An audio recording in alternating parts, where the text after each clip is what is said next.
Alright, hello everyone. Welcome back to a brand new video, and we're going to be doing something new, and that's called the Sunday Talk, where basically every Sunday I'm going to be posting up a video of me just talking randomly, whether or not I like the topic or if I stutter or whatever else. I'm going to keep it in the video because I want to improve upon myself on how I communicate and also talk about topics that I thoroughly enjoy. So I think it's pretty beneficial for not only me, but also to just get some videos out there, get some content out there, because I feel like uploading one video a week is cool and all, but I need to upload a little bit more because I know people want to see more stuff from me, so I think this is going to be the best option for that. But anyways, first topic we're going to be talking about, and this is something I found interesting, which is what direction should VR go through? And over a course of period of time that I've, just thought about VR and thought about playing VR and have played VR, I had a really interesting conversation with someone.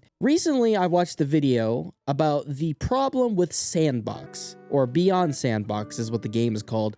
And basically, they were just saying like VR isn't really anything special with what they've done, because guess what? There's a bunch of other games that have implemented something like that too. And to be honest, I kind of agree. Now, the interesting thing and the topic I was going to talk about was if VR is going to go mainstream, and if so, how should it go mainstream? And one person said VR should focus on being niche, as it will promote a unique sense of identity within the niche that can later be exploited for monetary gain as the identity is then sold to consumers. That's how we go mainstream. Which I feel as though is kind of right. Because think about it like this, VR is kind of all over the place right now. It's a sandbox game, it's a FPS game, it's everything in between with physics, and then it's nothing at the exact same time. There's no real identity with VR, which makes a lot of sense, because guess what? VR can be a multitude of games that you can enjoy.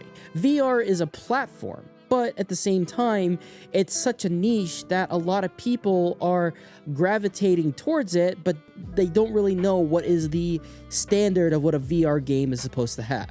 Now, over the course of playing VR games, I've realized there's a bunch of standards that I feel as though is necessary for VR to grow.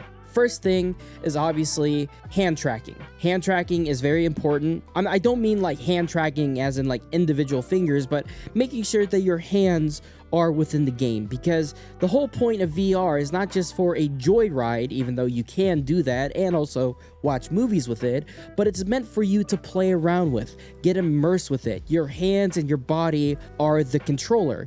So, if we elaborate further on how your body are the controls for a VR game, it could have some kind of domino effect where everyone will know the basics of what controls you need to use. For example, every FPS game, whether you're on console or PC, you know that each console is going to have like right stick to look around and left stick to move. Same thing with WASD with PC, and your mouse will allow you to move around and look. Same thing could be said about VR, but VR is a little unique in that aspect because a lot of games out there don't have a foundational setup for the normal for people to jump into VR. Controls are always changing with VR games because they're always unique.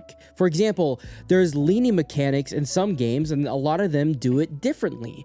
Same thing can be said about moving left to right and looking left to right, but people also put the jump button on the right stick instead of putting it as a button instead. I feel as though that the controls for VR can be very wonky, and I feel as though it could push people away from that idea of jumping into a VR game and having a good time, but instead you're jumping into a VR game and then learning the controls the best you can, because a lot of games have a lot of different controls that you play with in order for you to enjoy your time playing the game. And obviously there's a bunch of other things as well, but VR doesn't really have a foundational control system. But we do know that you are the controller, and there are many ways for you to play the game, but there's no real standard for people to use as a way for people to jump on in and enjoy a game within that niche. For example, there's not really a one-trick pony for FPS games to use as a way to just situate themselves into the VR space and call it good. There's always different ways of people being able to put attachments on, shooting the weapon, and etc, etc. But the second thing to note, and I feel as though it's important to talk about this, we should treat VR not as mainstream anymore. We should just let it be a niche and let it grow based on what VR is going to be. And the reason why I think we should leave it as a niche is because, honestly, there is a bunch of platform and VR headsets out there that are very unique and very diverse, but they don't really have a full-on identity to them. Which makes sense to the person that has commented down below that when it comes down to VR headsets, there are multiple VR headsets and platforms to jump on, and all these companies out there trying to make these platforms and VR headsets, trying to situate themselves in the VR industry, isn't really doing a good job of setting the foundation or standard of what VR is meant to be, and especially with specifics like what is a great PC VR headset? What is a great standalone headset? What is a good mixed reality headset? Everyone is trying to be everything all at once, but they're not a master of anything, which I feel as though is important to identify, right? What headsets are good for what? Now, the great thing about this, right? With different VR headsets, there are different reasons to have those VR headsets. Do you want a jack of all trades but a master of none to do everything all at once? Sure, you can get a Quest 3, but you can also get a Pico 4. Do you want a great PC VR headset? You could get a Valve Index or a Big Screen Beyond 2 that just came out recently, or a Maganex, right? But what about mixed reality? What if I use it for very productive stuff? Well, there are other headsets out there that are much more promoted to be just that. But with headsets out there, we are mixing everything up together by accident. We need to have true identity. We can't just say, oh, it's really great for this, but you can also use it for this. We have to say, no, it's really great for this, but we don't really suggest you using the other option at hand because it's not really what it's meant to be. Which is why I am excited for PC VR headsets to come out, because guess what? Those VR headsets are going to be meant for gaming on PC VR and not standalone. And if there's standalone headsets out there, all of them are pretty much all just mixed reality or XR, whatever you want to call it now. I don't know what they want to call it now. To be honest with you, I hate the idea of calling it mixed reality. We can just call it virtual reality because that's what it is. It's all of it. Anyways, aside from naming stuff weirdly, I just think that VR is in a weird spot right now in terms of identity. And they're right. There is some kind of identity crisis with VR that continues to grow further beyond what it should be. And it's only because we're experimenting a lot with VR headsets.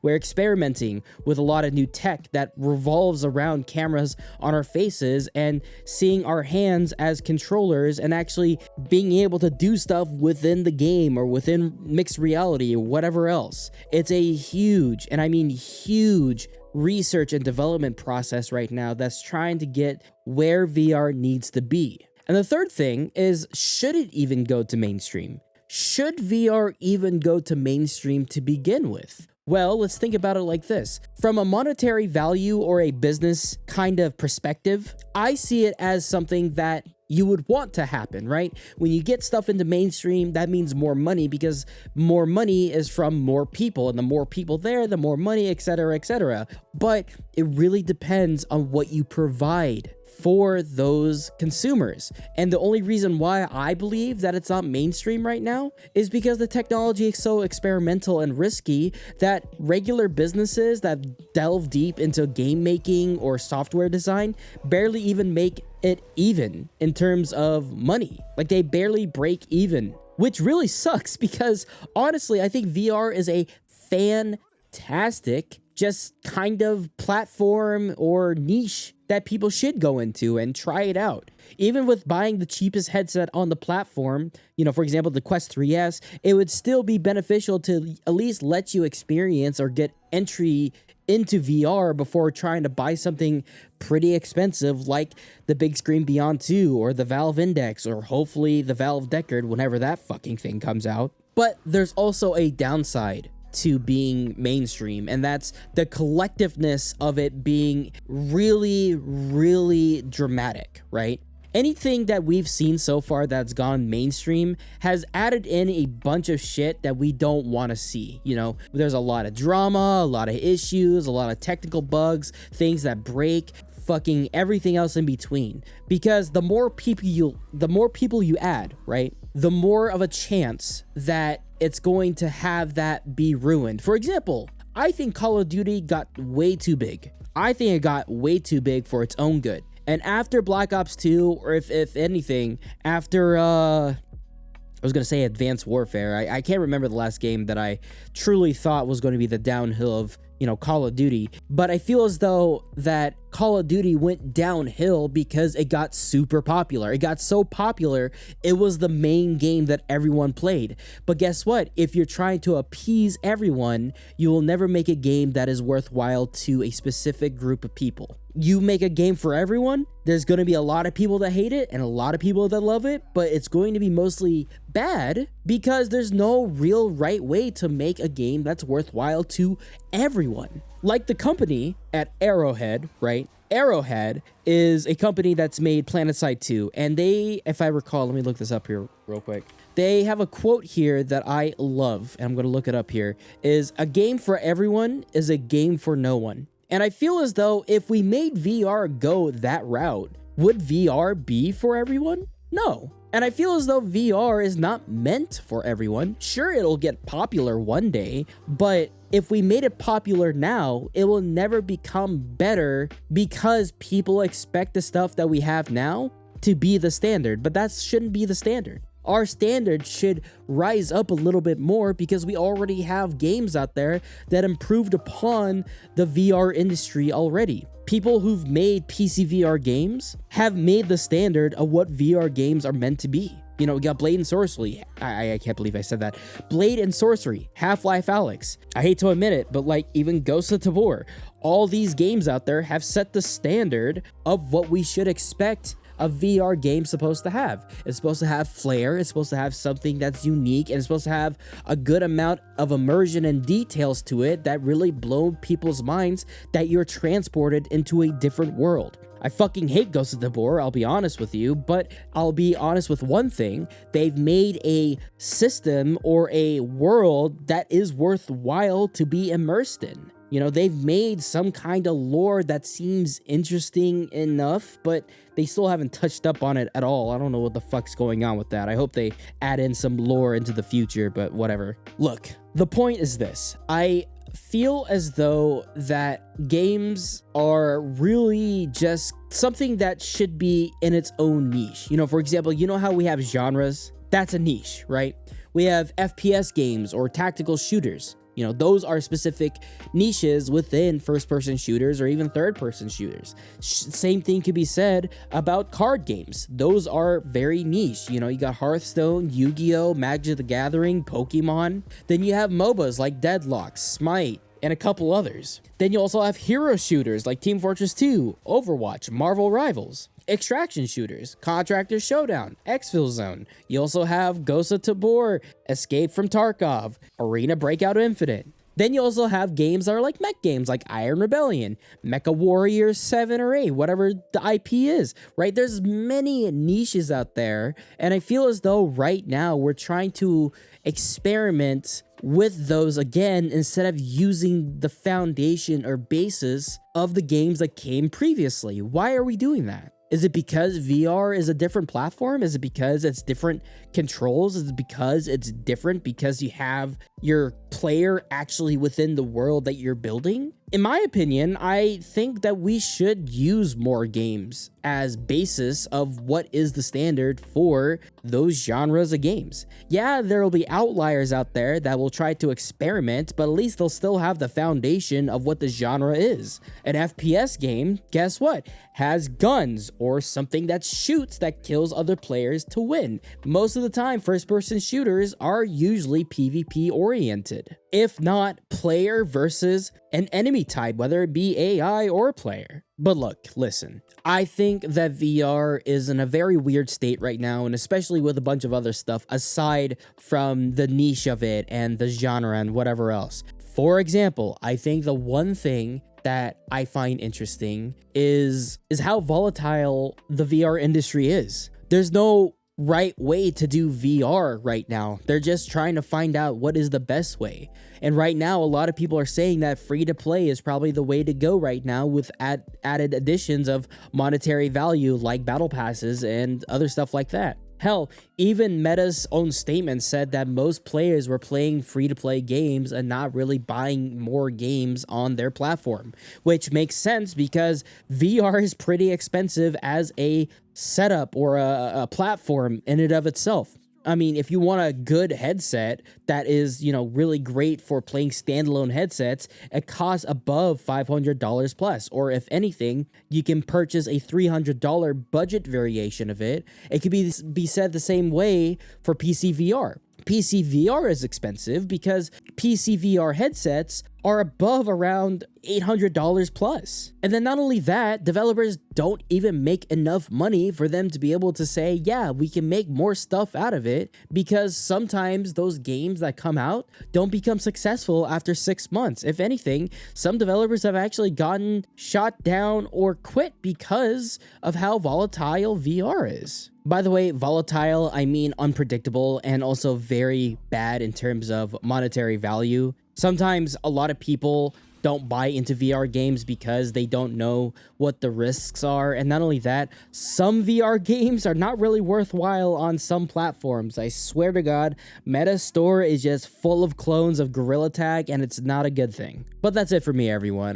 What are your thoughts on this? Did I do good in communicating what I was trying to say? Did I do bad? Let me know in the comments down below. I am trying to do the best I can to make sure that I communicate straightforward and have that confidence of what I'm talking about, because I felt like I was pretty confident of what I was trying to say.